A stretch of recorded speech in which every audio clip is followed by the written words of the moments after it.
Welcome back, everybody, to the Below Average Joe's MMA podcast, episode number 139. It's Friday. That means we're at the end of another beautiful week. Dominic, we haven't caught up with each other in a few days. How have you been? What's been going on with you? It has been a few days, my friend. It's so great to be here in the studio with you for the weekend preview. And it's been a good week.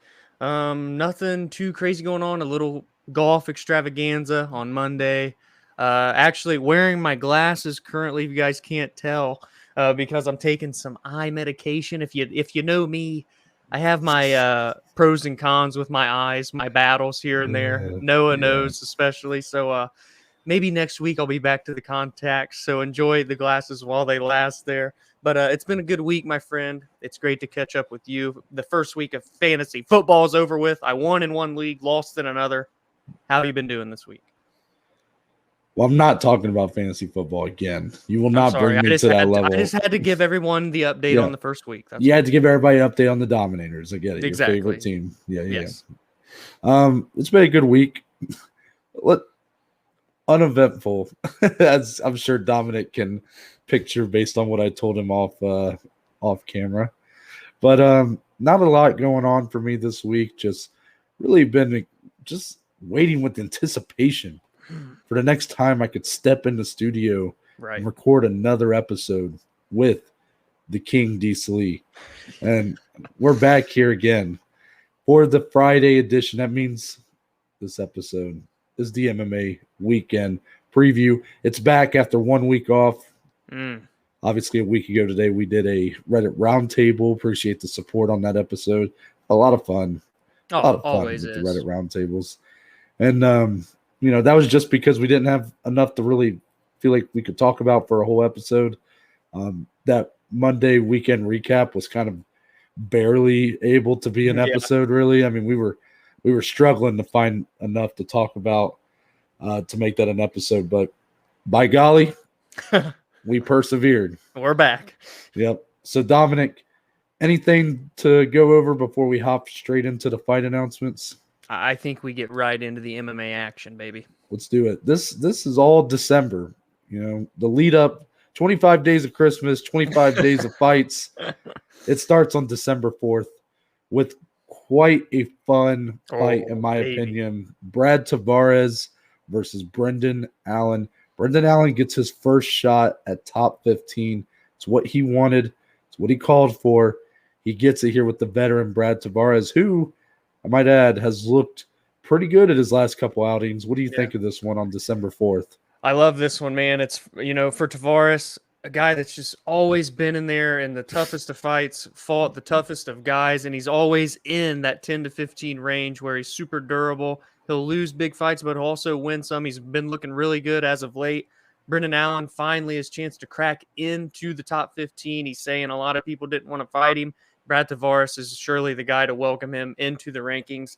I think it's going to be a very fun one, a big test to see where Brendan's at. He's still very young in his career, but very experienced at the same time.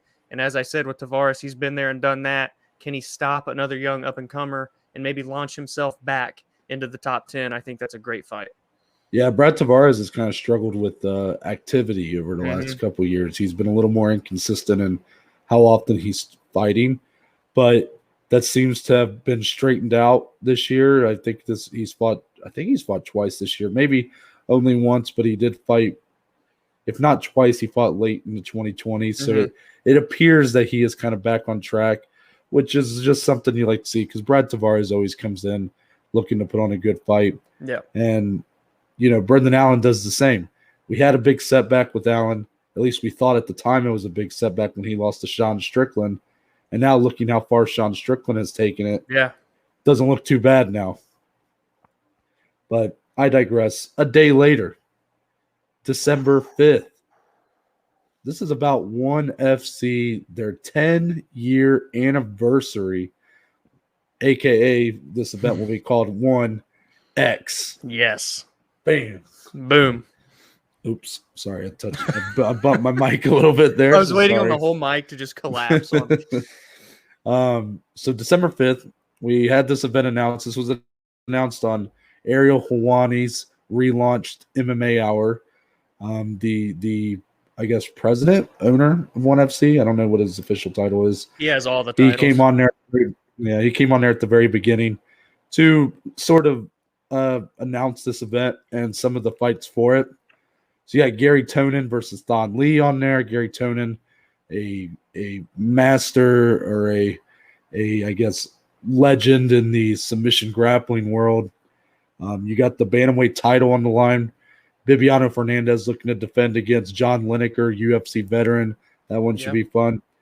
But the one we're going to really talk about here, Dominic, this 4-round special rules super fight between Mighty Mouse Demetrious Johnson and Rodtang, the, I believe, still current one flyweight Muay Thai champion. Probably one of the best, most terrifying Muay Thai fighters in history. Yes. They have a special 4-round fight where rounds 1 and 3 will be under Muay Thai rules and 2 and 4 under an MMA rule set. So, Dominic, this is just a interesting, I guess, fight here. And you know, we've had a lot of time. I mean, I guess a whole day. Right. A lot of time to digest. Let it simmer. Yeah, let it digest. So now that we have, are you in support of this? Because I think that there is going to be, I haven't heard a lot of it. I was surprised. I thought there might be some people that would kind of be against this a little bit. This, just because, is it the best use of either guy in terms of their competitive nature? Like, it's a bit of a freak show fight in the way it's kind of being put together. You know, neither one really committing to the other's realm. You know, it's like a half and half MMA Muay Thai fight. So, you know, there is a bit of like, okay, why isn't Demetrious Johnson trying to get another fight that pushes him closer to fighting Adriano Moraes again? And then why isn't Rodtang defending his Muay Thai title again? Like, these are just some things I could see coming up, but I haven't seen a lot of it. Yeah. So now that I've kind of given you that good and bad there, where do you fall in line on this one? Yeah, so when it got announced, definitely surprising. Obviously, we've been following DJ at least as much as we can, being that he's in one championship now, so the time difference doesn't help us, but we try. And, you know, he's had his ups, he's had his downs, obviously. And for Rodtang, a guy we've never really got to see compete before, especially in the Muay Thai realm, this is a very interesting fight. And at first I was like, do I like this? But the more I have let it digest and just really look into it, I like it. It's kind of like a legacy fight for both of these guys where there's not a lot of negative outcome in this, but it's two legends going in there. And then the fact that it's special rules is super unique. You don't see that at all, really, well, ever with PFL, Bellator, UFC, yada, yada, yada. But ONE has always done things like this, and they have their own Muay Thai champions. They have their own MMA champions, so on and so forth. But to get two huge names to compete in something like this is what makes it very unique. It's going to pull a lot of eyeballs toward it. I got to say, man, after some time, I really do like it. I think it's going to be fun. How will DJ fare with literally one of the best Muay Thai practitioners the world has ever seen? How will Rodtang fare against one of the greatest MMA talents the world has ever seen? It's two absolute legends going at it in a clash. The 10-year anniversary of ONE. You can't really make a much bigger main event, if you ask me, for one championship. Yeah, I actually have kind of fallen in love with this fight. Yeah. I love how different it is. If this was something that the UFC tried to do, I might not be as on board with it because I am someone that I typically I don't like I like my standard 3-5 round MMA fights, same rules, all that. I don't like a lot of change, man, in that kind of structure. But with the promotion like ONE FC, who already has a Muay Thai division, they have a kickboxing division, it makes sense to branch out like this. And you have a huge star in Demetrious Johnson, I guess, in comparison to your other talents, he's a big star. And then Rodtang, for the hardcore audience of ONE FC and for anybody who watches Muay Thai, they know what a legend he is. And Rodtang, funny enough, he's had a few kickboxing bouts at ONE, and his whole intention, at least from what I understand, is he wants to become a 3-sport, I guess, champion. So this is a big test for him in that I believe it's his first official, even partway professional MMA fight. So if he can, if it goes to a second round or a fourth round, we'll maybe get to see what kind of grappling he has. And that's going to be more important because I don't think anybody's really expecting round one to go in Demetrious Johnson's favor. He's a good striker, but you're literally under a Muay Thai rule set, which is that guy's bread and butter. So as long as he can survive round one, I think the battle gets really interesting in round two. Demetrious Johnson going to be looking for those takedowns, looking to really test the grappling of Rodtang. And ultimately, if Rodtang doesn't get submitted, that's a win. Oh, 100%. Because DJ's a phenomenal grappler. So exactly. And I do love this fight. I really do. I think it's good for one. It's good for the sport of MMA and Muay Thai to kind of have this kind of crossover. It's a lot better than what one tried to do a couple years ago when they brought Floyd Mayweather in to box one of their kickboxing champions in tension. Right. This just feels more natural. It feels better for the sport. Looking forward to it. Oh, yeah. We'll be covering 1X for sure. Now that announcement got made. So our last fight announcement here, December 11th, UFC 269. Dominic, we have to learn our lesson not to talk about fights before they're official. Little change up here. Yep. We had talked about on our show how Brandon Moreno would be defending on this card against Alexandre Pantoja. UFC said. Pantoja said, nah, I can't. Yeah, can't make it. And because of that, we're getting a trilogy bout. Oh, boy. We started this trilogy at the very last pay-per-view of 2020, and the trilogy comes to a close at the end of 2021. Brandon Moreno looks to make his first defense against the man he took the belt from in dominant fashion, Deiveson Figueiredo. So, Dominic, I think it's very clear that when it comes to immediate rematches, I'm never a fan. I've said that. I was a fan of this bout being booked a second time because you didn't really have a winner the first fight. It was a draw. So I was a fan of that. But then once Moreno won and won with such a stamp on that fight, I've told everybody I don't like immediate rematches. It's just not. I just don't think I don't think it's usually in the guy who I guess is looking to win the belt. I don't think it's ever in their best interest to get that immediate rematch. Like you think it is because it's like, oh, I get another shot at the belt. But typically they lose those bouts because they've had no time to really grow and find ways to, I guess, better prepare. They haven't fought anybody else. So it's just not a really good recipe for having success in those kind of matchups. However, in this situation, I have to say, I don't really see where else the UFC could have went here. Pantoja wasn't available. I believe Askar Askarov is injured. Yeah, and that's what it looks like. If that's not the case, I would still even say that even though Deiveson's had his problems for sure, and I really don't want to see him go to 125 pounds again. Yeah. Askar Askarov missed weight in his last fight. Yeah. So I think that kind of set him back in terms of the UFC. They have to be able to trust him to at least make weight for his title fight because let's be clear, Askar Askarov isn't going to be breaking the box office by being in a title fight. Right. So that they at least need him to be dependable, and he hasn't fought since then. I kind of understand here, and you look down the list, there's really nobody else that makes sense here. Yeah. So Dominic, what are you okay with this fight being rebooked? Is there someone else that maybe you feel like should have been in here instead, considering Pantoja isn't able to be here? No, man. I mean, I'm fine with this. If it's not Pantoja, Figueiredo, he's the guy that was so dominant as a champion for a short time, but he was dominant while he was champ. And then the first fight with Moreno was legendary, the best flyweight fight of all time, arguably one of the top 10 greatest fights, absolutely unbelievable. And while Moreno dominated in the rematch, it was still a fun fight while it lasted. So will Figgy be able to make the proper adjustments? Can he regain that title? Only time will tell. But yeah, with Pantoja out, I think this is the thing that makes the most sense. If Moreno's ready to fight, and he wants to defend before the year's over, who's going to do it? We'll get Figgy in there. Obviously, you can't do, Cody dropping down. He's fighting Kaikar France. I think it's in December as well. So that fight all of a sudden looks like it has even more implications. I don't know if Pantoja's injured. He just wasn't ready for December. So you'd think he's probably next up regardless.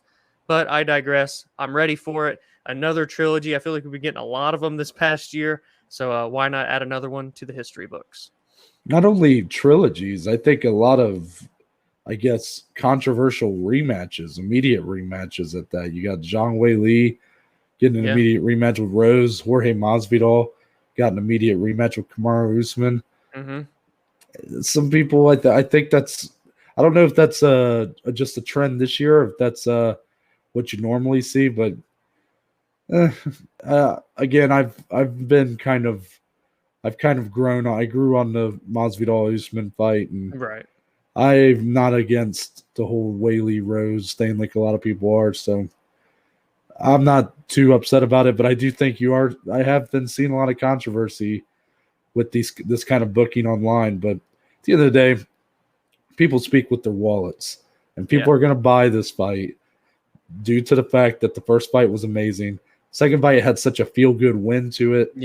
Those are two iconic moments in our sports history. So I think the third fight will do well on that pay-per-view event. That's going to wrap it up here for the fight announcements. And we're going to get into a new promotion. Say what now? Yeah, this is once again from the desk of Ariel Helwani. So shout out to Ariel Helwani for boosting our profile for this episode, I guess. So I'm just going to read what he had put on his Substack, like what the report is. According to sources, a number of influential industry individuals have come together to create a new MMA league that is structured more like the NBA, NHL, NFL, rather than your typical MMA promotion. This new league would include an athlete association, would also hold on. I think I got lost. A line. This new league would also include an athlete association that implements a CBA with 50-50 revenue share, guaranteed contracts, health insurance, career-ending insurance, and a pension plan. The plan is to announce the venture in the coming days. They are hoping to launch in 2023. So this came out yesterday morning, and we were kind of hoping that we'd probably have more details to talk about today. However, there was a little bit more because once again, Ariel's, he does like a Q&A after a lot of his episodes now. He got a text from one of the guys who said, hey, you can give this, even though they're not ready to be like unveiled as who they are, I guess. Basically, the setup is going to be, and we've seen this in the past work terribly to preface. So when I heard this, I was kind of like, oh, no. Right. But it's going to be like, you're going to have like the, teams. So you'll have like these owners that own teams.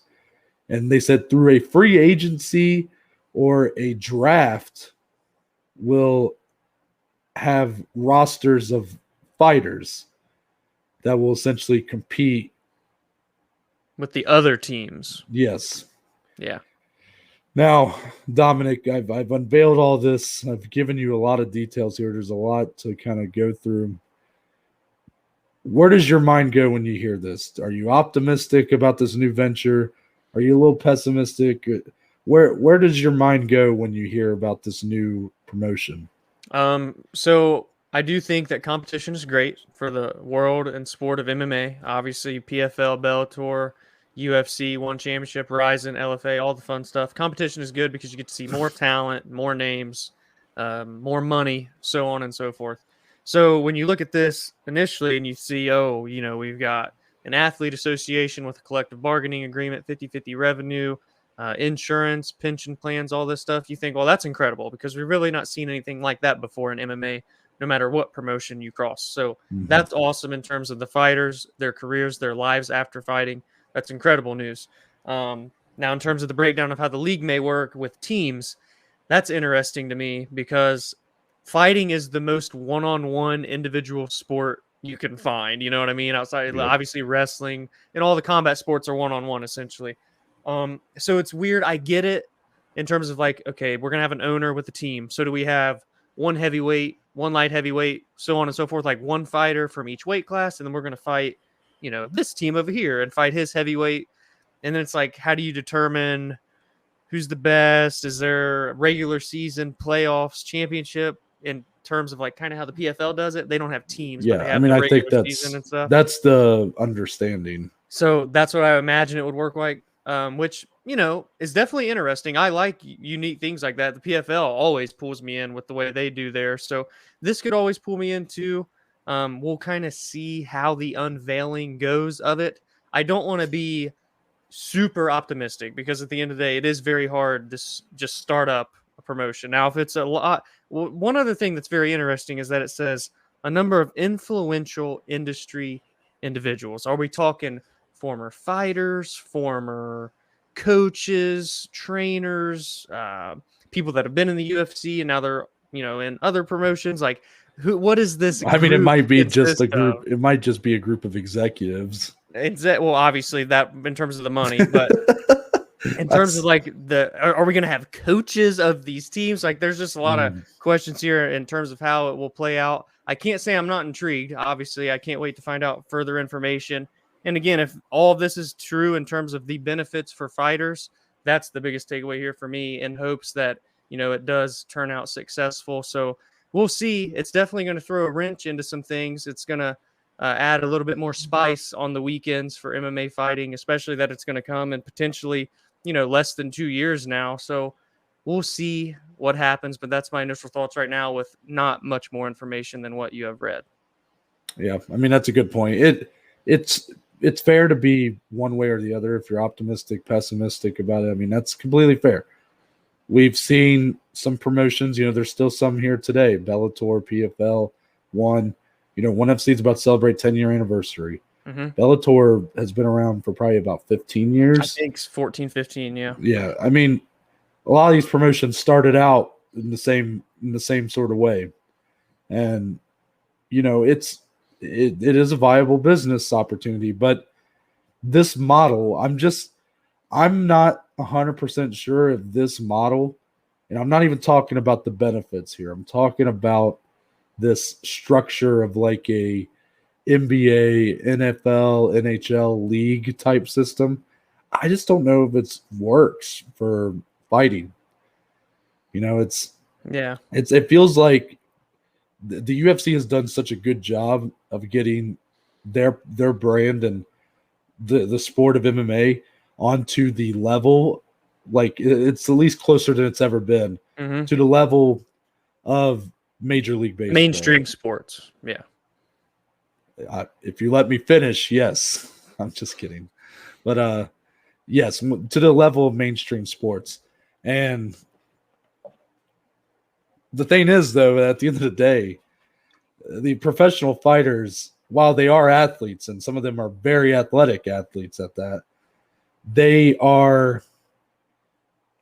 a lot different than like professional football players and professional basketball players. I mean, kind of like it takes a special kind of person to decide that they want to make a living by delivering punishment and taking punishment in a cage for your life. I mean, that's these guys, these aren't just like guys that love to, shoot basketballs and play like basketball, or, football is a bit of a contact sport, but like not in the same way. It's just a lot different type of mindset to get into that. Yeah. So I just don't think that this, by trying to like almost like turn it into like a team sport, like, the MMA's version of the Boston Celtics, like I just don't see that happening. No. But I admired the effort here, and I admired a lot of the benefits that are supposed to come along with this venture, including like 50-50 revenue share and those guaranteed contracts. I mean, that's unprecedented. Yeah. You've never seen promotions really do that. The whole problem I have with is if this promotion wants to grow,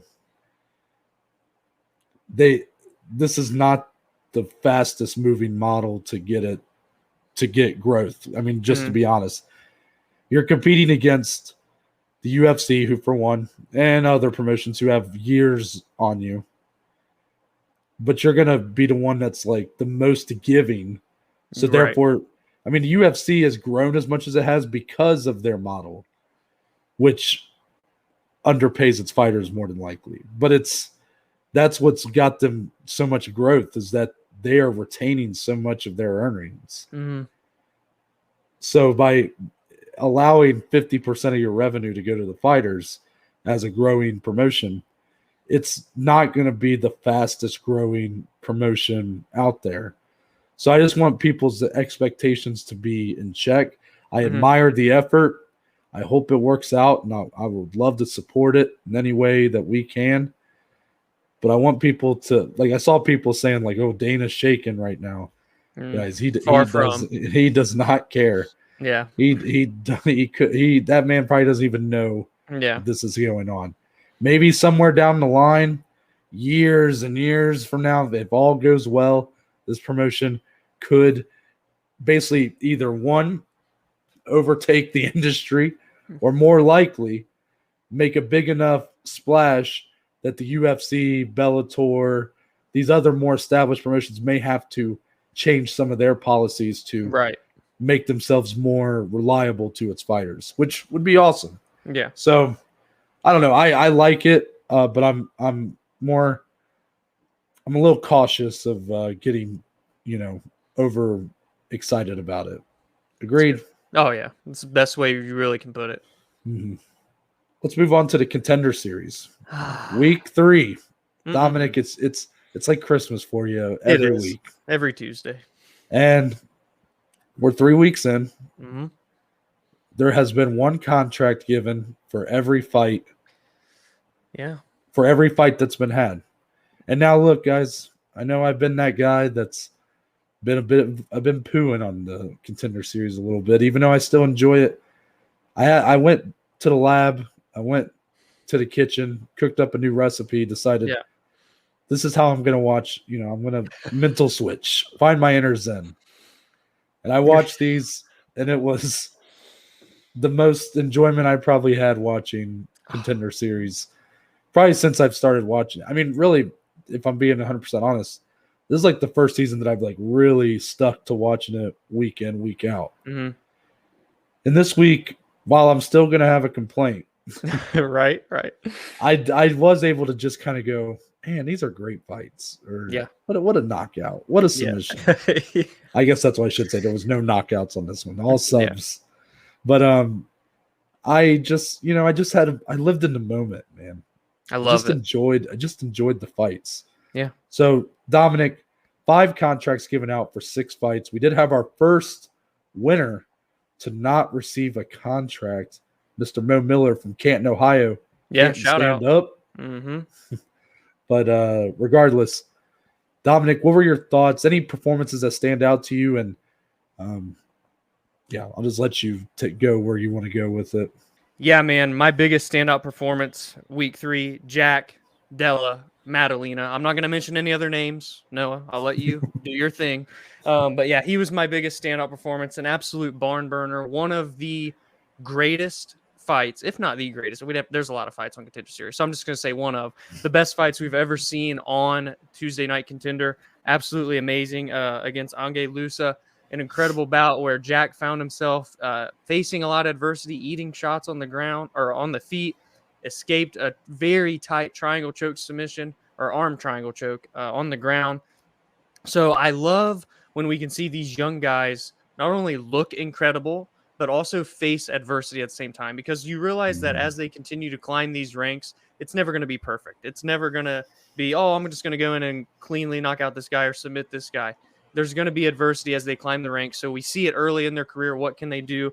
And Jack Della Maddalena checked all the boxes, man. His striking, super clean, technical, powerful, precise, showed great takedown defense. He looked like a guy that you can see fighting in the rankings come one day, that he can really test himself with some of these guys. I look at him as almost like the Danige who cracked into the top 10 and he can fight these top guys. That's what I got here from Jack Della Maddalena. And not that you don't see this often with Contender Series fights, because they're great fighters. That's why they're on this show. That's why they're in the biggest job interview, quote unquote, that they call it.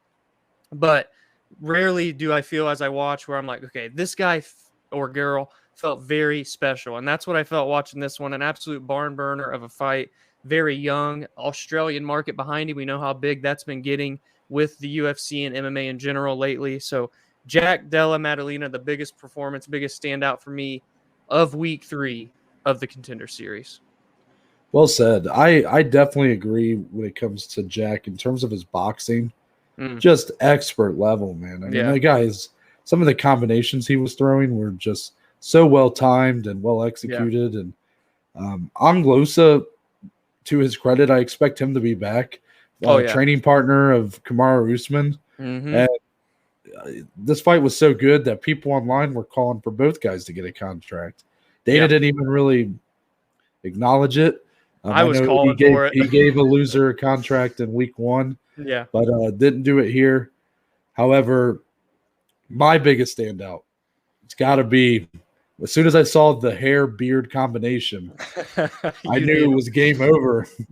As Albert Duraev, literally, this dude reminds me literally of Hamzat, and not just how he looks, but how he fights, how he acts, everything. These guys just, it's like a factory that are cooking these guys out, man. It's crazy. Smash. Yeah. Albert Duraev came in here and was scary good in his grappling. I mean, just swarmed Caio Bittencourt, dragged him to the ground, was able to basically pin his arm behind his back and just pummel his face with just little rabbit punches, but they were hurting, obviously. Oh, yeah. Just did that, and, I mean, just it completely overwhelms him. Eventually gets the rear naked choke halfway through the first round. This was a performance that made me go, oh shit!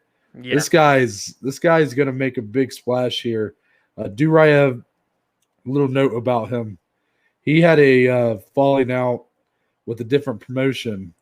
He's basically been UFC ready, they said, for about 3 years, but due to this kind of contract dispute he was in with one promotion, and also the pandemic, it's kind of prevented him from making a quicker, I guess, debut. So, like, this guy is well advanced, probably too far along to even be starting on Contender Series. But, I mean, I think that's where you're going with the Contender Series. You're starting to get guys that even if they know they're UFC ready, they're still going to make them go through the ringer here and prove it with the one fight. And you saw the highs and lows of that, because Mo Miller's being the one guy that didn't get the contract. And I told off camera I was a little bit more defensive, I think, when me and Dominic were talking about it. But truthfully, should he have gotten a contract? We can debate it. Maybe not. But he was a guy that came in here with a lot of expectations. Probably one of the more advanced guys to have come on the show. I know he was only like 6-0 coming in here, but in terms of his pedigree and his background, I mean, he was a All-American wrestler from Notre Dame College in Ohio, and he dominated this fight, but it was one of those performances that Dana notoriously doesn't like to really give credit for, and that's that he was able to basically take down Brandon Lewis, his opponent, at will, and we knew that the grappling was ace sharp. Yeah.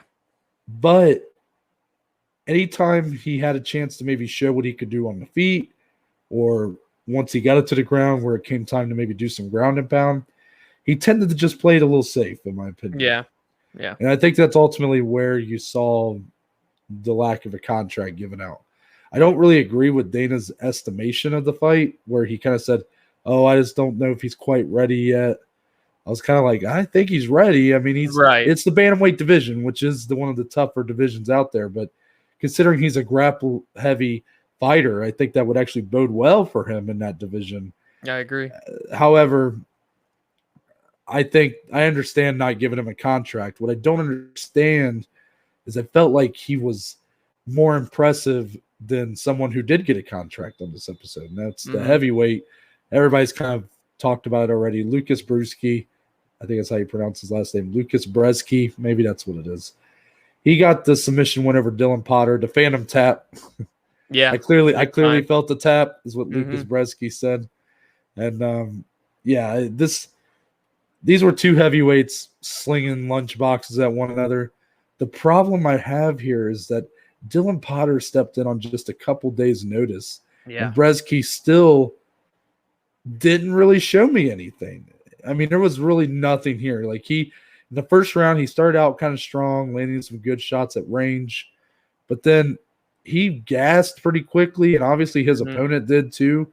And Dylan Potter was, to his credit, able to withstand more punishment than maybe a lot of these guys that come on here will be able to do.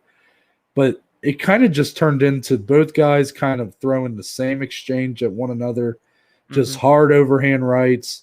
I mean, it became a very boring fight basically after about the halfway point of the first round.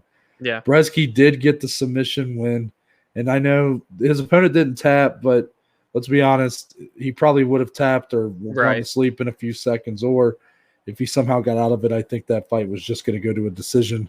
Yeah. I'm not impressed, to be honest. I mean, I will say, like, I don't envy Dana's situation here because you have to look these fighters in the face and I know, man. whether they're getting that opportunity. And Brzeski, when he came up, he had the real wide-eyed look, and I was like, yeah, man, I'm like, this guy ain't getting a contract. And then he did, and I was like, what? And poor Mo Miller. And then oh my God, when Mo Miller came up, and he was like, guys, I can't imagine being the only guy so far, the only winner, and even one loser got a contract. I don't know. I just felt it was a weird one to kind of, I get that that's not the kind of performance I guess you want to reward on Contender Series, and maybe so, but to not give him a contract, but then to give one to that heavyweight Brzeski, and I would even argue the women's flyweight, Jasmine Jasudavicius, I believe is how you Jasudavicius. She looked good, but I saw a lot of holes in her win as well, you know. Yeah. Luckily, she was going up against Julia Pilastri, who Pilastri had moments where on the feet she was landing flush. Yeah. Problem is she was throwing with like no power behind it. Like she landed some head kicks, but they were like love taps. And I'm like, if you threw some power behind that, that could have been it. Yeah. And because of that, basically, if I was ranking the performances like how Michael Bisping kind of did in this episode, I would have went Duraev number 1, Almeida number 2, Madalena number 3. Those 3, though, being like a level above. Like far, yeah. And then 4, I would have had Mo Miller, then Jasmine, and then Brzeski. So it just felt a little weird that like the number 4 guy was the one that got excluded from the contracts here. Right. But again, I'm trying to be, you know, it feels weird after complaining about so many contracts being given out to now do a reverse and be like, well, now I'm upset that this guy didn't get a contract. It's just, I'm not really upset by it. I think he will bounce back. I will actually be on the lookout for Mo Miller now to see if maybe he signs with Bellator or PFL, wherever, or maybe in the springtime or / beginning of summer if they do another Contender Series. Yeah, will he be back? Will he be back? Because Dana basically said, you know, you get 2 more wins, probably bring you back. Yeah. And Stipe's big on this guy, so he's got a lot of championship pedigree behind him. So I want to give some respect. I just wanted to give some respect to the Ohio boy, Mo Miller, because Dana spit in his face. OHIO, baby. Yeah, but Duraev for sure being my standout. If you basically, guys, if you see a man that doesn't have hair and he's got the big neck beard with no mustache, just run like fast. You're gonna be taken in the deep waters and smashed. Yes, that's it, to say the least. Any other moments of Contender Series to talk about, Dominic? There is one, Noah, and that is a new ring announcer, baby, Justin Bernard, and I've got to say, quite incredible. Deep voice. Fantastic. fantastic ring announcer. I think he'll be a great addition to the rest of the Contender Series, assuming that's what they're going to do. I'm guessing they're doing that to kind of give Laura Senko just a little break, because she does a lot on these Tuesday night cards. She's doing color commentary, interviewing fighters, all that stuff. So can we get Justin Bernard to do the ring announcing for Contender? If he keeps doing well, squeeze him in on a couple fight nights, along with Martinez, and then, of course, Bruce Buffer. We got a good trio of ring announcers now in the UFC. So I had to shout out Justin Bernard for a standout performance on week 3 of the Contender Series. I agree. I'm going to give another standout performance here. Dana White's post-fight press conference performance. Oh, yeah, he was on one, wasn't he? Let me just say, I'm surprised that more people weren't taking my side on this, but his response to Jake Paul, after Jake Paul's been Jake Paul's been shitting on Dana. I mean, he has been throwing some zingers at Dana, like some really hard-hitting stuff. And with Dana to turn around and say, like, Anderson Silva's available, Jake, I'm not going to lie, I was like, that's a 10-8 for Dana, man. That's 10-8. I mean, he literally is calling you on your bluff there a little bit, Jake. Basically. And I will say Jake did kind of come out and throw a response in there. Did you see his he had a Chael Sonnen-like call out for Dana White and Jorge Masvidal? Did you see it? I may not have. Can you refresh me? Yeah, so actually I'm going to pull it up on Twitter. I know we don't love to talk about, Jake Paul. But look at us. We've changed. I mean, you can't help it when Jorge Masvidal is getting involved in this. Oh, yeah.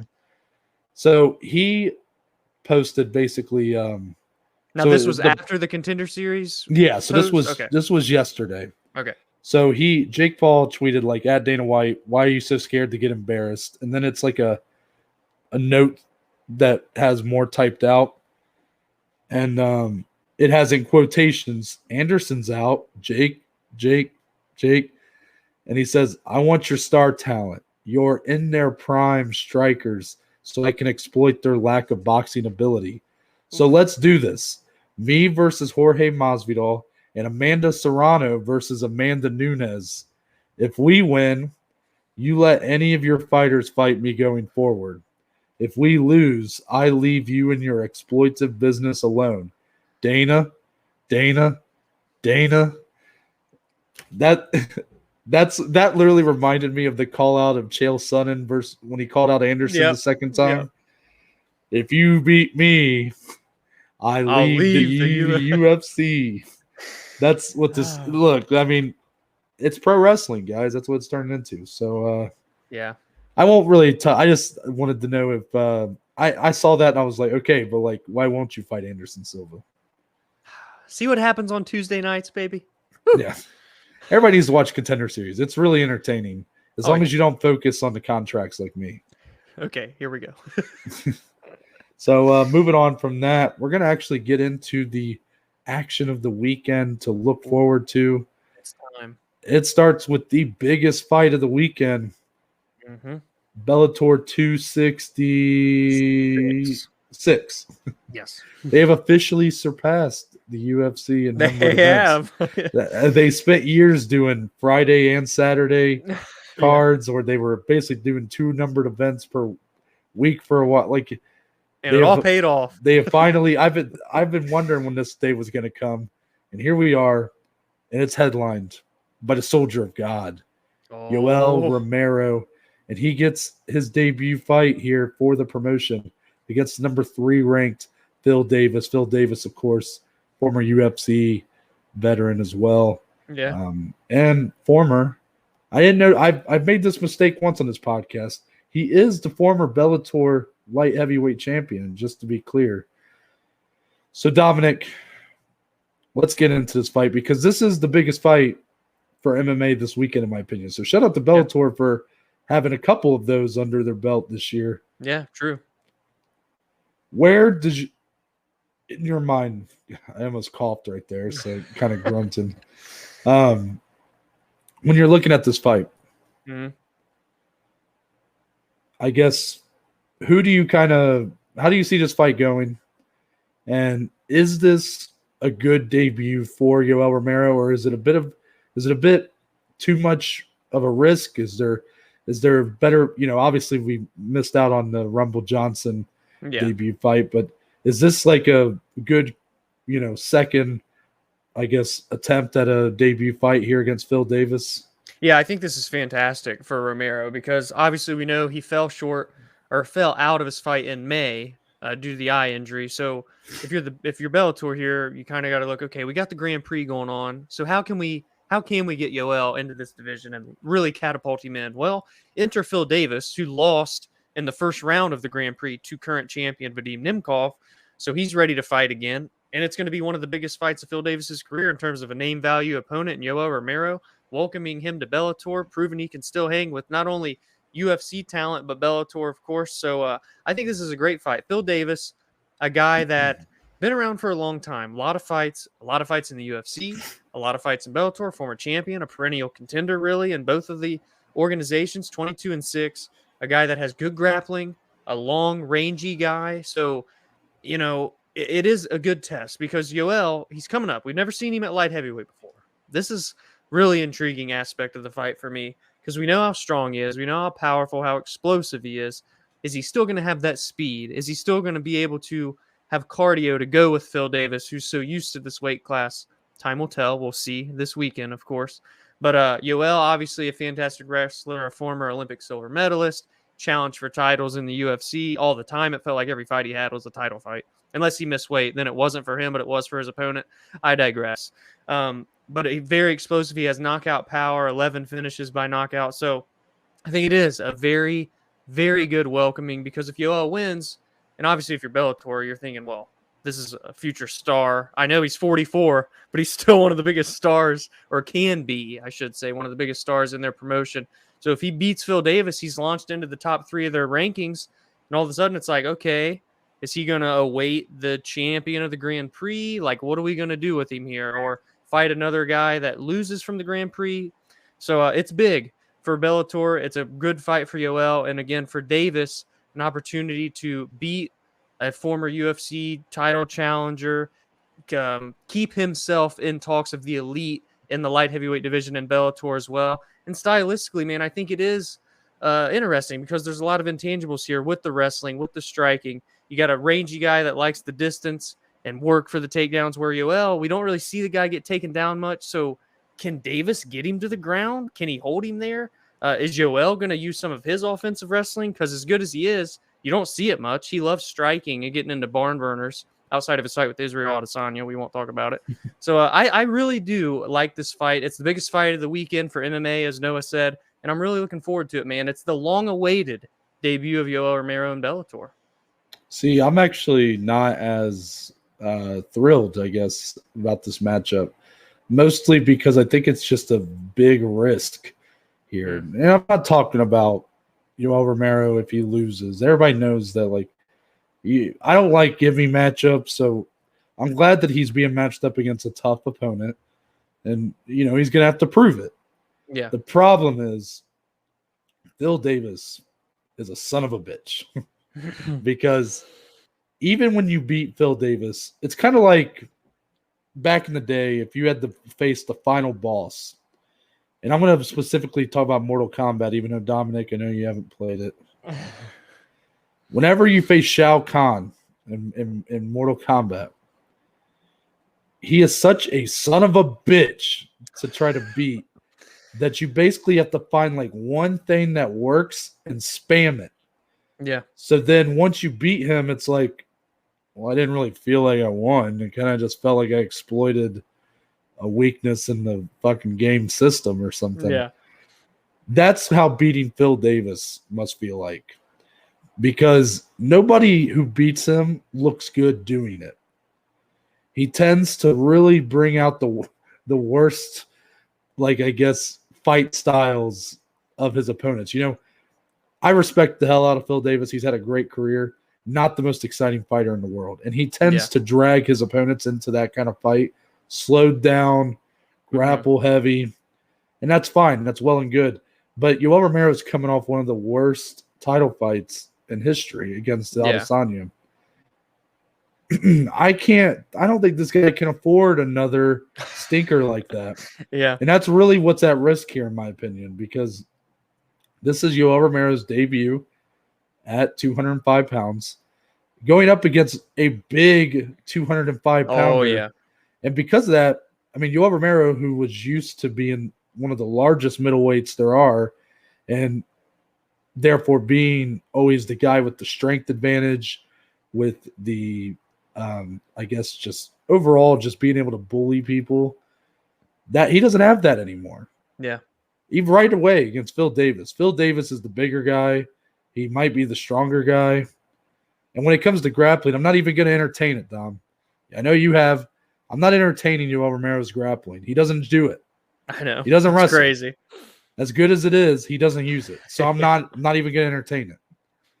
Phil Davis, though, I think could potentially take this fight to the ground.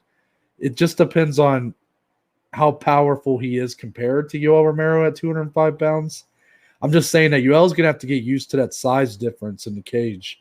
Yeah. And if he doesn't figure it out quickly, he might find himself on his back or being, kind of beat up in some sort of, I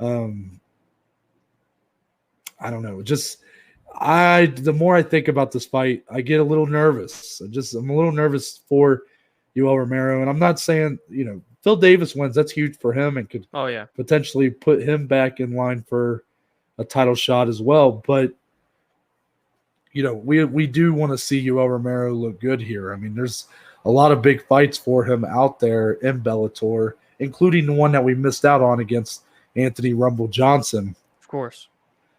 I'm not feeling super confident that we're going to get that kind of performance we need to, I guess, show that Yoel Romero is ready to headline another card or fight for a title or this or that.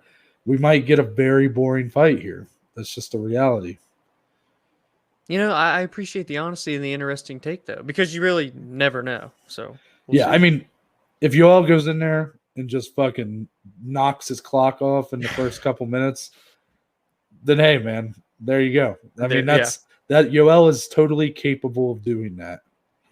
When he did it to Chris Weidman, most people thought it was impossible. I know Chris Weidman has since kind of gotten knocked out a few times, but at that time, nobody thought Chris Weidman was capable of being finished like that. Yeah. And then he just flying knee to the head.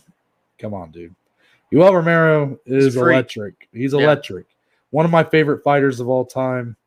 So I'm totally going to be kind of in his corner here. For Bellator to make this his debut fight, I think is a risky move, to say the least. Not only, and I'm just not even talking about a loss. I'm more concerned with a dull fight. Yeah. Even if he wins in a dull fight, like let's say it's him and Adesanya basically bad, but he wins. I mean, is that really a win at that point? Like, what do you do with him after that? I don't know it's not going to make me excited to watch him in his next fight. Yeah. Just talking, I'm venting aloud a little bit, but it's all right. Yeah. So, I guess, Dominic, do you feel like when it comes to this matchup that the winner should be next in line for a title, or do you feel like since we're in the semifinals now, I believe the final four of the Grand Prix, so we're gonna have a couple guys that are gonna be losing, right? And ultimately that'll match up the championship, I guess, final. So do you think the winner here fights one of those losers, or do you think they really do just wait it out for the winner of the entire Grand Prix? I'd like to think that the winner of this one may get one more fight in before a title fight. I mean, we'll see. I guess it all just does come down to how the Grand Prix plays out, if anybody's injured, how long the fights go, or damage, all that stuff.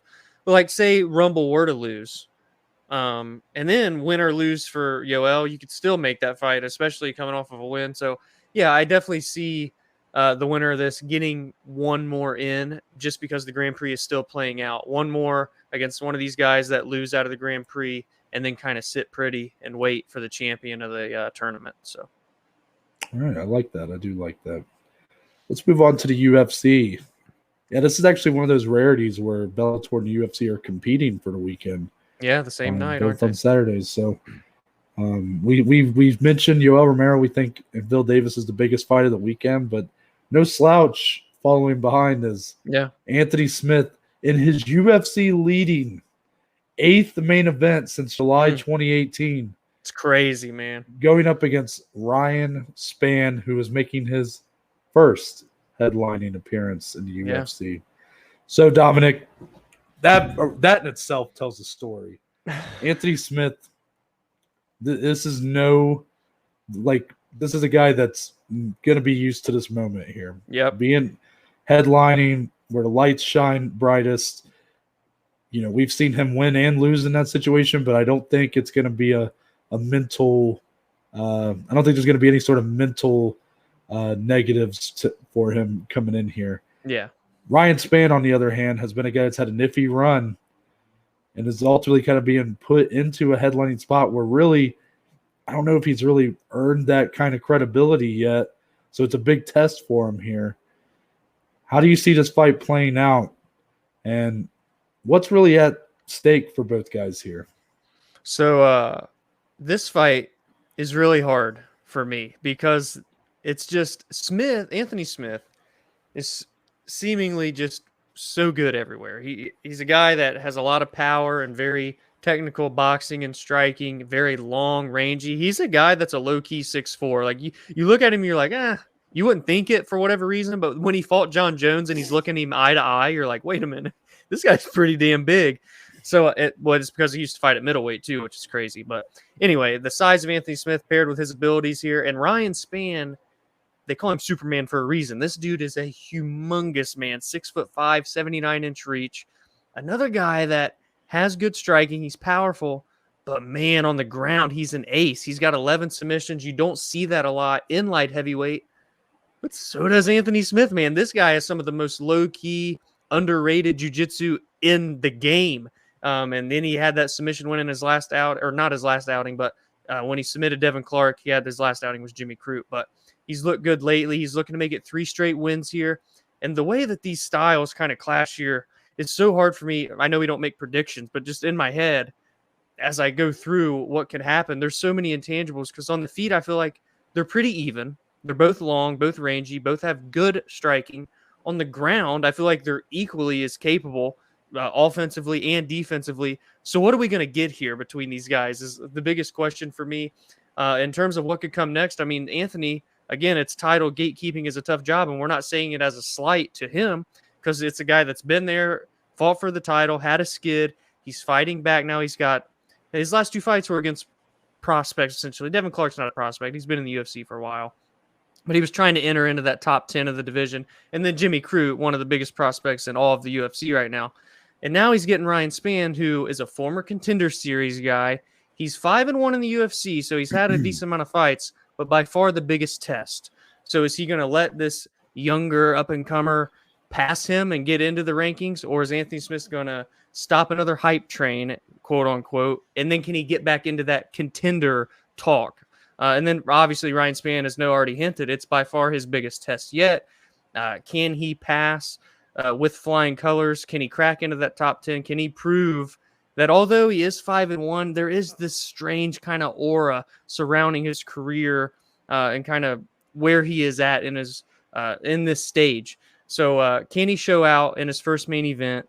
That's the biggest question here on both sides of the coin. So it's a very interesting spot. I don't want to throw hate on it because Anthony Smith, a guy that been in plenty of main events, but he's usually in pretty fun fights. And Ryan Spann, you got to get him into a main event on a fight night at some point in their career. So why not do it here against Anthony Smith in the biggest spot of his young UFC tenure? So I'm excited for this one, man. Yes, excuse me. Good intro to your thoughts. Once again, cough into the camera. Yeah, I like your thoughts. I am excited for this fight. I definitely think that there is a lot at stake here for both guys. But let me start by saying that I understand the criticism of this being the main event for this card. I know Anthony Smith has kind of proven to be, I guess, a main eventer that the UFC trusts. But when I look at like these fight night headliners, I guess for me, I always feel like if you're being put in a main event spot, it's because maybe you're a former champion or they're looking to see how you do in 5 rounds. Mm-hmm. But, I always feel like there should be a purpose for getting the main event spot. I don't really see what Anthony Smith's purpose is in being in the main event here. Ryan Spann, while I've been a little underwhelmed with him so far in his career, I understand the I guess, since he's being matched up with Anthony Smith, that they kind of feel like, well, we're already tested him in one way. We're giving him his toughest test to date, Anthony Smith. Why not test him in another way and make it 5 rounds? Will it even go that long? Who knows? But I'm just saying, I understand from that perspective.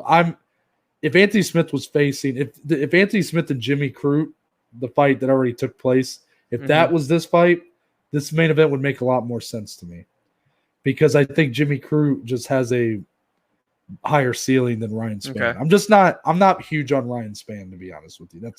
If Ryan Spann comes out here and looks fantastic, that'll shut me up and be like, okay, that fight was worthy of being in a main event. They saw something I didn't. But that's enough of that. I guess in terms of the fight itself,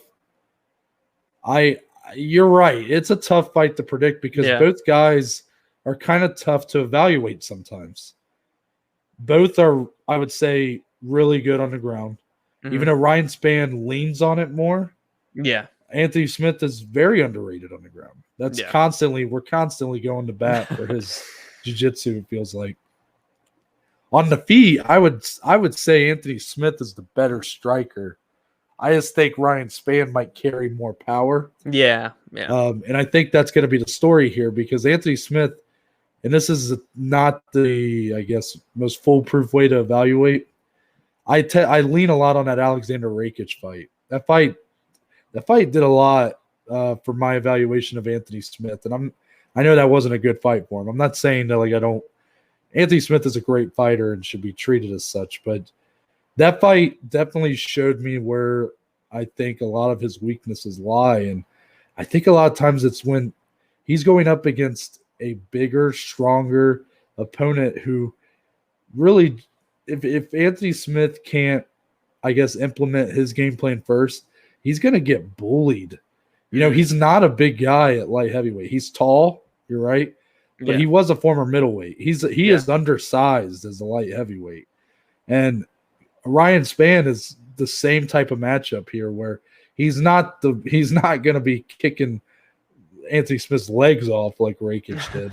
It's a different matchup, but it's in terms of pure athleticism and size, Ryan Spann has a clear advantage, and he's going to have a power advantage. It's just going to be a matter of how Ryan Spann uses it, because I think there is a route for him to win here by using those attributes. Anthony Smith doesn't love getting hit with the power. He doesn't love, he's Lionheart for sure. He's got a lot of heart, a lot of will to keep going, but he wilts a little bit when he gets hit with the hard shot, when his legs get beat up a little bit. That Rakic fight just did a lot for me, and being like, wow, he really just doesn't look like he wants to be in there anymore. That was a big realization, I think, in that fight. And he even said afterwards he was considering going back to middleweight. So while I don't think it'll be a mental game in terms of Anthony Smith won't be afraid of the moment, mentally, though, I wonder how strong can he be if he starts getting hit with some hard shots from Ryan Spann. Will he wilt under that pressure? Ryan Spann is just an athletic freak. He's so fast, so powerful, so explosive that that's where I think this matchup really kind of starts to take shape. Yeah. And Anthony Smith used that veteran quality to really find his path to victory and just, exploit the younger, lower fight IQ mind of Ryan Spann. Or will Ryan Spann's pure athletic dominance here, or athletic advantage, I should say, and explosiveness be able to wilt Anthony Smith under the pressure? Fair evaluation. But I'm very much looking forward to finding that out, though. I just think if Ryan Spann fails to live up here, I'm not saying that he has to win, but even if he just doesn't show me anything in this fight, I'm just going to wonder why this was a main event, truthfully. just because I feel like we know what Anthony Smith is at this point. For sure. You know, 8 main events. Like, I think it's very clear what type of fighter Anthony Smith is. Like, I don't think he's ever going to be a guy fighting for a belt again, but he is. I mean, I guess maybe he could, but I find it hard to believe he's going to be able to get past, you know, after the Rakic fight. Like, I just don't think that top of the heap is. This is where his ceiling is, in my opinion. He's like ranked 6, and that's why gatekeeping has kind of been his role ever after that back-to-back losses to Glover Teixeira and Rakic. He did fight the unranked Devin Clark, and then followed that up with was Jimmy Crute, who was ranked like 14th going in or something. Now it's number 11, Ryan Spann. Right. I think that's a good way to handle Anthony Smith right now. I mean, really let him get his confidence back, work his way up. But this is a tough fight, I will say. I think both guys have clear advantages over the other, and that's always fun. Well said, Noah. I like your viewpoint there on kind of how you view these fight night headliners. I do. I've never really dug into your brain there and your thoughts. So well, you know what's weird, and I'll actually we can talk a little bit about that. I didn't really get that. Like I was sitting there and I'm like, why does this main event feel weird? Different. I'm like, why do I like? There was a part of me that was like, why do I feel disappointed that Anthony Smith is in another main event? Like, why am I kind of feeling a little bit underwhelmed by an 8th Anthony Smith headliner? Right. Like, does it really matter? I'm like, you mean he's a good fighter? I like the guy. And then so I just started thinking, like, and it's like, well, I guess in a sense, main events are meant to be like a test, or there's supposed to be something, I guess, to follow. Almost. Yeah, to prove. Yeah. Yeah. And it feels like Anthony Smith is kind of stagnating as a headliner on fight nights. And I just feel like that's a weird spot to put him in. Like, why can't he open? I mean, I know he did open up the pay-per-view at with Crute, 261, but again, that's a fight that I think could have been a headliner. Yeah. I think it's weird that Spann is kind of the one given the opportunity here. At least that's how it feels on paper. If Anthony Smith goes out there and, you know, has a performance like he's had in his last 2 fights, that might be what people need to be like, all right, give him another shot to show he's a contender, you know? So it's an interesting fight for sure. And I think, truthfully, even though Yoel Romero, Phil Davis is the bigger fight, if I was a betting man, if I had the opportunity, I guess, to bet on this kind of, I would bet Smith Spann will end up being a better fight than Romero Davis. Okay. So not the poo anymore on Romero Davis, but there it is. Stay tuned on Monday for our findings there. Can't wait to be proven wrong. Anyways, let's get to the rest. We're doing an interesting thing here with the rest, aren't we, Dom? Because we are. We're just going to test this out, see how it flows, and we may never do this again. So usually the rest is an opportunity for us to talk about other fights on these cards that maybe aren't worth that. We don't think are quite headliner worthy, but still worth talking about. Yeah. But we're trying that again today, but with news stories as well, just because we had a lot of news on this episode. I think it's important that we include some of these, but not necessarily need to give them their own headlines. So it's not just like 8 headlines worth of news, because I just don't feel like we'll talk enough about either of these, but we'll see. So we'll start with the news part of the rest. And it's going to start with Joseph Benavidez, who has retired from professional mixed martial arts. Dominic, it's a sad day. Do you have a favorite Joseph Benavidez fight or moment to perhaps that you go back to? Man, honestly, just because I wasn't big, I feel like some of his biggest moments were like the WEC days, so I can't like relate too much to those because when I was younger, I didn't really watch the other promotions so much as the UFC. But it's more so just remembering him as an OG in a real, what's the word I'm looking for? I'm blanking on the word. Maybe I'll think of it. Contender, but not even that. But like a guy that carried these lower weight classes for a long time when they weren't a pioneer of the lower weight classes. Thank you. Because a guy that was a former bantamweight and was damn good there. and then came down to flyweight and has always been a perennial contender, multiple title fights, multiple great contests with Demetrious Johnson, Figueiredo, you name it. This guy's fought the top guys of the flyweight division and even at bantamweight. So just a guy that was always in these dogfight back and forth wars. He's not afraid to go in there, go out on his shield. A great grappler, a great stand-up fighter, just a guy that was so good everywhere, and just did a lot for those lower weight classes, especially during the days where all the attention was on the bigger guys, or the light heavyweights, the heavyweights, or even Anderson Silva days at middleweight. But then there's this guy in Joey B fighting at 125, 135, always putting on electric performances. So a true legend. I mean, he holds all these records, the most fights in flyweight history, most wins in flyweight history, most knockouts, so on and so forth. So a true pioneer, a legend of the little guys, quote unquote. We show him love all the time on this podcast when others don't. And we do it again here with Mr. Joseph Benavidez. Yeah, the only feat that ever escaped him was winning that big title in the UFC. Yep. Had 4 opportunities, man. That guy's been kind of at the top of this division longer than the champions have been, it seems like, Yeah. As you've seen Mighty Mouse get traded to ONE FC, Henry Cejudo retire, Benavidez was still there through both of those. Yep. And then obviously with the Deiveson fight. So, I mean, in a way, he kind of I guess, the respect and admiration we all had for Benavidez as a flyweight is kind of what made those Deiveson wins so impactful, the way that Deiveson won both of those, being in such brutal fashion. I mean, that excuse me. Let it out. I'm dying, guys. That just, I think, played a big part in it. And how Deiveson got built up to be almost like a star was because Benavidez, very respected. Also, shout out to Benavidez for his fight with Dustin Ortiz on the first ESPN card. I thought that was a banger of a fight that probably won't get its shine on any highlight packages, but Dustin Ortiz, a guy who got cut by the UFC for God knows what reason, but that was a fight that I remember really enjoying on that very first ESPN card. There you go. So, Dominic, I'm going to let you introduce Nate Diaz, Vicente Luque, while I go cough up a lung real quick.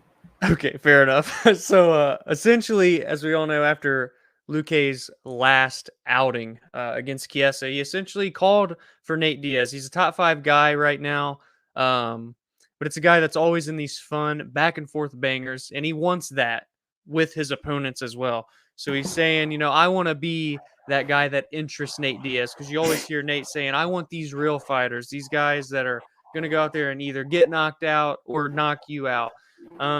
So essentially what had happened recently this week on Twitter was Nate Diaz quote tweeted that post-fight interview with Vicente Luque and essentially called him out. I don't remember the exact tweet. Noah might have it pulled up. If not, it's okay. But he called out essentially Vicente Luque. And, shout out to Nate for doing this, by the way, because a guy that is usually in these money fights, quote unquote, but recently, like the Leon Edwards fight, not a money fight, but a guy that he thought was a really good fighter and he wanted to test himself against. And it's the same way here, going up against Luque, who I think is way more dangerous than Leon in terms of finishing prowess and capability. So this fight is fireworks. I think this makes a lot of sense. It would be Luque's biggest fight of his career, and if he can't get into the top contenders right now because they're booked, why not? And if you're the UFC, you got to think, well, we love Nate Diaz. He's a marketing machine. We get a bunch of eyes on the sport when he fights. But by the way, if he beats Luque, he's technically a top 5 guy. So I think it's an incredible fight. It's a violent fight. It's fan-friendly. And I'm all for it, man. I don't know if we'll get it by the end of the year just because Nate is such a big name. And the end of the year is really full right now. But maybe the beginning of 2022, we see another 5-round Nate Diaz featured bout, ladies and gentlemen. You guys hear that outside? That's someone they're mowing grass out there, so that's fantastic. Oh, so nothing good coming your way right now. No, nothing good. That's why I'm coughing, obviously. Yeah, I can't hear it much for what it's worth. So yeah. So you kind of answered the question I would have asked you if I wasn't coughing up a lung. If my lung wasn't seeping out my ass currently, I would have asked you. I would have asked you this question, just if this fight made sense. And I think it does. I like it in a sense. Mm-hmm. Nate Diaz is unranked, but I think we all kind of know that he probably is a top 15 welterweight. At least I would like to think so. It's a tough division, but I mean, Nate Diaz has been there, done that with the best of them. And sorry, my computer was kind of spazzing out. Everything's going weird on here. But yeah, you're right. It was really refreshing to see Nate Diaz go up against Leon Edwards. I thought Leon Edwards was crazy to be continuing to kind of poke that bear. I just didn't think that bear was ever going to wake up and be like, yeah, sure, you're worth my time. But it happened, and Leon did get a big win, even if it, nearly went awry in the last 60 seconds. But Luque, I noticed he'd been calling out Nate for a long time, even before the Leon fight had happened. Basically, his last 2 or 3 wins, Luque has said, I want to fight Nate Diaz. And I was the first time or second time I heard it, I was like, oh, I like Luque, and that'd be a fun fight. I'm like, but that ain't going to happen. Now I don't see why this fight's not booked already. Right. What are we waiting on? They both said they want to fight each other. Mm-hmm. Just put it on a date. It doesn't matter. Just put it on the end of the year card. I know it's stacked. Give us another one. They want to fight. Yeah. Like, just put it on a card. Like, I don't know what we're waiting on here. Like, both guys keep saying, yeah, we both want to fight each other. Send the contracts. Let's do it. This fight's going to be awesome. And, truthfully, that's a tough fight for Nate Diaz. That might be a tougher fight for Diaz. No, I don't know if it's tougher than the Leon one. It's a different style. Yeah. Like, I think Luque is more capable of doing damage to Nate than Leon was. But also, I think Luque is more capable of receiving damage from Nate than Leon was. So it's a dual-edged sword there, but I do think we'll end up seeing this fight. I just don't know what we're waiting on. Why hasn't it already booked? Regardless. Say less. I didn't put this on there. So Dominic, who would win in a fight? Conor McGregor or Machine Gun Kelly? Oh boy. All right, we'll skip over that one if you want to. I realized that I wasn't actually intending to talk about it. I was going to make a joke where I pretended to introduce it and then just skip over it, but I figured you would be really confused if I didn't lay you in on that's basically what just happened, so we're good. Yeah. Anyways, that's all for news parts here, but we do have a few more fights to talk about from that UFC card this weekend. A card that a lot of people haven't been too high on, but when you really dig in here, man, there's a lot of good fights. Yeah, I agree. And it might be the worst poster in UFC history, but not the worst card for sure. Yeah. However, one of those stronger fights I wouldn't say is in its co-main event. It's an interesting co-main event. You got Jan Kudalava, and Devin Clark, 2 guys who are kind of fizzled out a little bit. Both have been in high-profile fights, I guess, for their placement on cards. Kudalava had that run with Magomed Ankalaev. That was just, I don't even know what happened there. Just madness.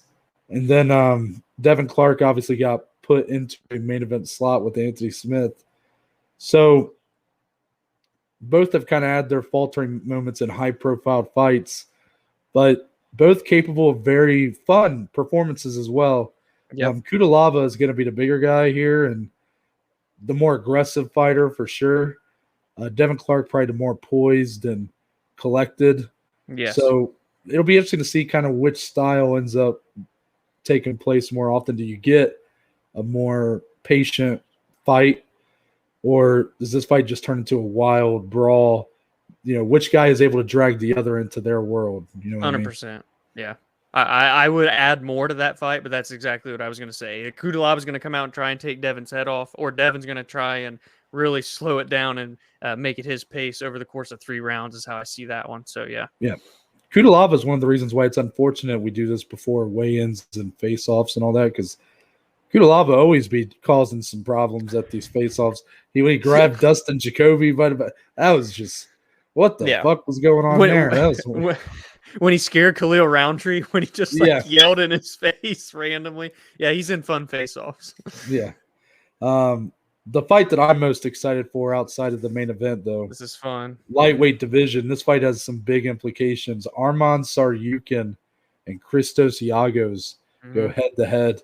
Saryukin has a lot of expectations here. He is ranked now at this point, ranked 14th in the division, but still, for a guy that's ranked, he's still really trying to get that big win. And Iagos isn't necessarily that guy, but they're both in similar places, so this really could end up being kind of a, just a highlight reel, or not a highlight reel. It's if either guy here shines and puts on an awesome performance, it's going to be that propelling moment that sends them into probably greener pastures, bigger fights ahead, in my opinion. Yeah, and they're both so well-rounded here, man. And the fact that Armin's only 24 is so crazy to me. Yeah. He just feels like he's so seasoned and experienced already. I mean, he does have a lot of fights. He's 16-2, but now he's really riding hot. He's on a 3-fight win streak, but Giagos is on a 2-fight win streak. Again, a good fight for where these guys stand in their careers. Who's going to kind of take that next step and potentially get that biggest fight of their career? Because I guess for both of them, this kind of is right now their biggest fight, but it's not anything too crazy. But winning this could really set them up for that fight they're looking for. So yeah. I do like this one. They're on the main card, they're getting that shine. But I do think a big win here could really send them into those like big fights that we think they are deserving of, For sure. The winner at least will get that.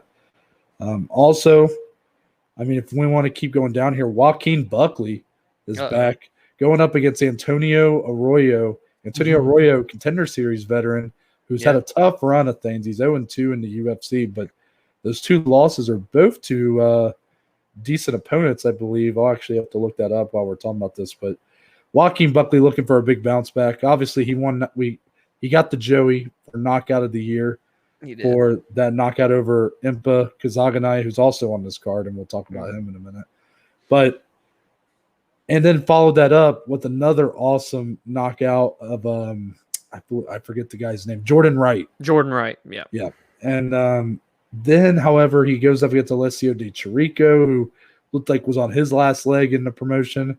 Di Chirico head kicks him and knocks him out. So yeah, Buckley has kind of turned himself into a bit of a killer be killed type fighter.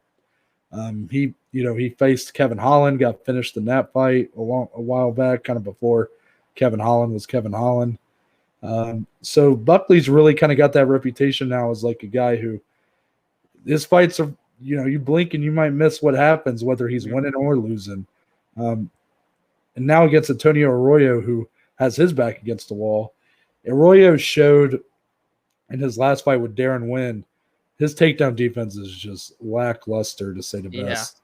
Yeah. However, that's, he's not a grappler. That's clear. And Buckley is not going to be the guy, in my opinion, to take him down in this fight. So because of that, I think we're in for a really fun striking matchup.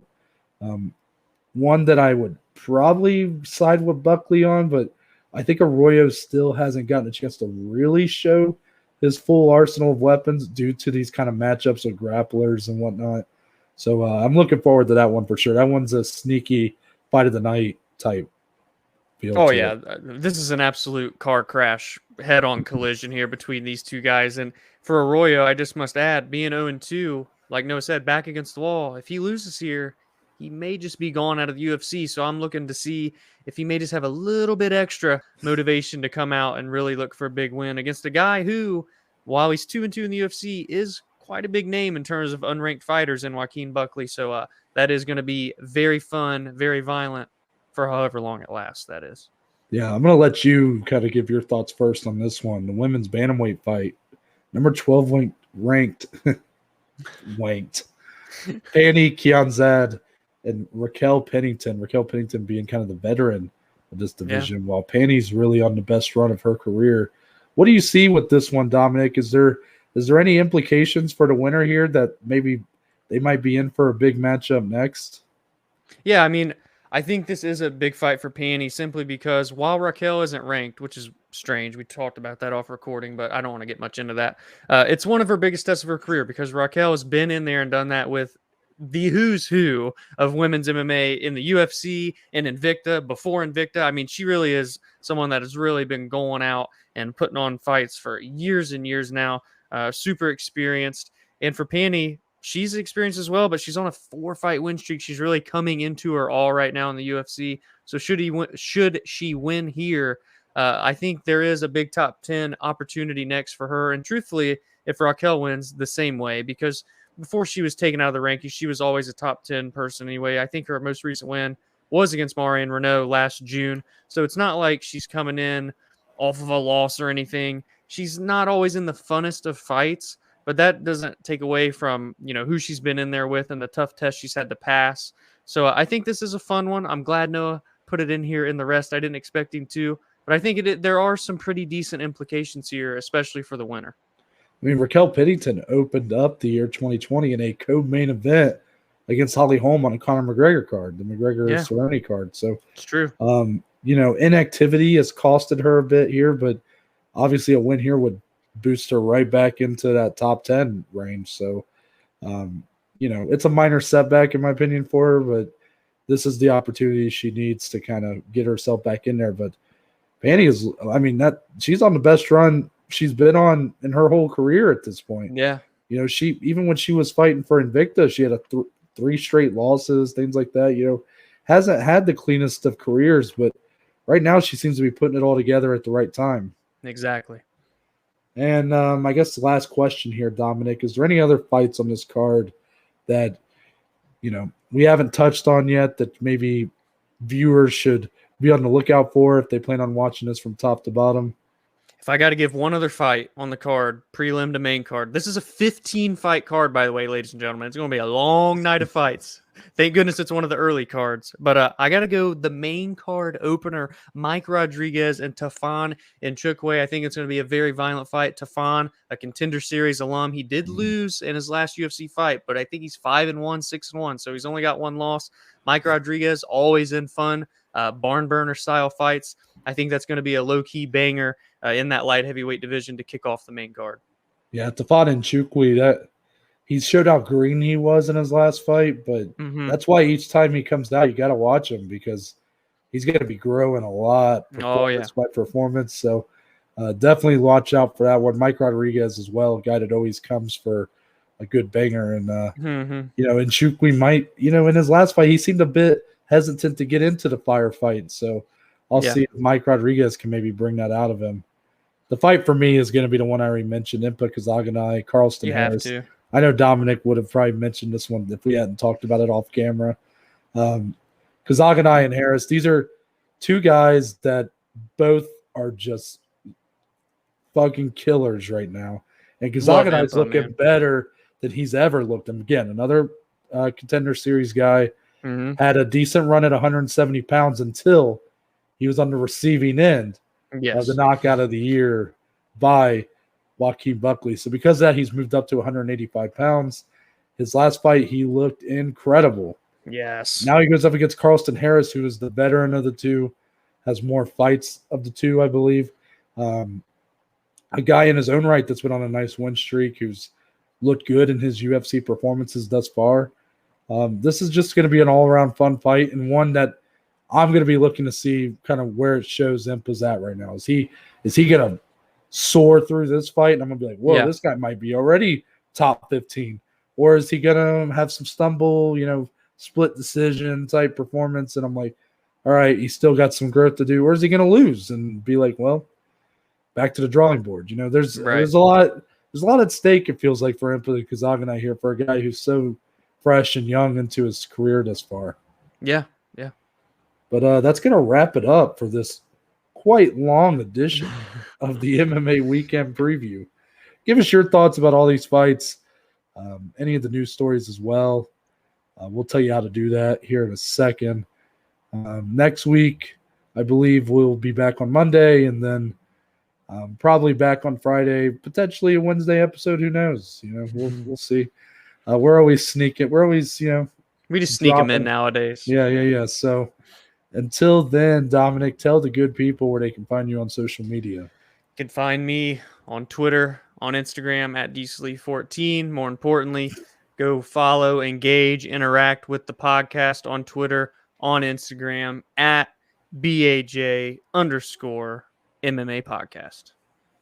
And as for me, if you go to my bio on Twitter or Instagram at ntbaker_, you'll be taken to the link tree, which provides you a list of links to all the platforms the podcast is on, including but not limited to, except it kind of is, the Twitter, the Instagram, the YouTube channel, and Spotify, Google, and Apple Podcast. It's all on there, baby. And there's a couple links for today's sponsor, Anchor. Yep, there you go. That's what I was waiting for. Shout out. The first link, leaving a voice message. Do it. We're sick of asking. Do it. Well, I guess we don't really ask. We kind of just tell you guys. Yeah. So if you have a thought about an upcoming fight, news story, if you just want to say hi or tell us we're a piece of shit, do it nicely there. Or don't. Preferably nicely. If you're a little sassy, I'll handle it. All right. Yeah, true.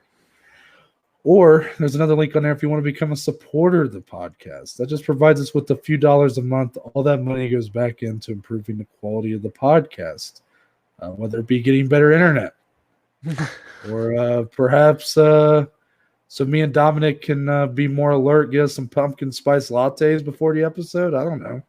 Oh, it is spooky season. It is. We're nearing that time of year. So, yeah, you can do all that. Again, if you go to my bio, Twitter, Instagram, at ntbaker_. But that's it. We're out. We'll see y'all on Monday. See ya.